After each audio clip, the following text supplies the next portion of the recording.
Week 5, Day 1. Morning Nourishment.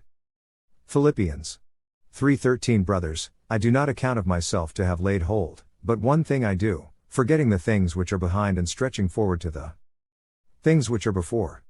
Romans 8:4 That the righteous requirement of the law might be fulfilled in us, who do not walk according to the flesh but according to the Spirit. Solomon became a man of wisdom and also a man of understanding. However, because he took many pagan women and worshipped their idols and built places for the people to worship idols, he lost his God-given wisdom and his God-given understanding. He became very foolish and brought in damage to his kingdom. Such a history indicates to us that God's dealing with his people is very strict and very detailed. We should not forget that whatever we do is the sowing of a seed. There will be a result, an outcome, of what we sow. Even a little negligence will produce a result. Thus, we must learn to fear God. Today's reading. It is true that God is loving, kind, full of grace, and full of forgiveness. However, He is also the righteous God, and He is righteous in a detailed way. If we do not act in the way God wants us to act, He will have no chance to make His home in our hearts. Our doing, our behaving, affects God in His dealing with us. We need to learn the lesson not to speak a wrong word or an idle word. We are people in God's hands, even in God Himself. We must learn to be careful, even in small things. Today we also are kings, reigning with Christ. Our intentions, desires, character, habits, and behavior affect our enjoyment of Christ. Because we are kings, for us to be cut off from the enjoyment of Christ means that we are cut off from the top enjoyment of Christ, and this will cause us to lose our kingship.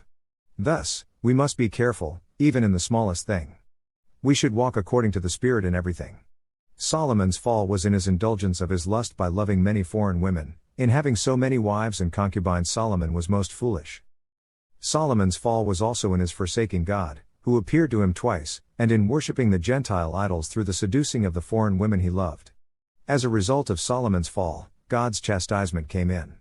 God raised up Hadad the Edomite to attack Solomon. He raised up Rezon, the king of Syria, to become another adversary to Solomon, and he raised up Jeroboam, a servant of Solomon, to revolt against Solomon. Solomon's decease after reigning over all Israel for 40 years was in a gloomy disappointment. His glory fell off like the flower of grass, and his splendid career became vanity of vanities, as he had preached. Solomon's enjoyment of the God-given good land reached the highest level through his God-given gift, of wisdom. However, due to his dwarf measurement in the maturity of the spiritual life, he was cut off from the enjoyment of the good land in God's economy, in his unbridled indulgence of his lust in sex. This caused him and his descendants to lose more than 90% of their kingdom and caused the people of God's elect to suffer division and confusions among themselves throughout quite a number of generations. They lost the God-given land and became captives in the foreign lands of idol worship. The nation of Israel is still suffering due to Solomon's failure. What a warning and an alarm this should be to us. We must be careful. Even a little failure in the indulgence of lust can damage the church and kill the splendid aspects of the church life.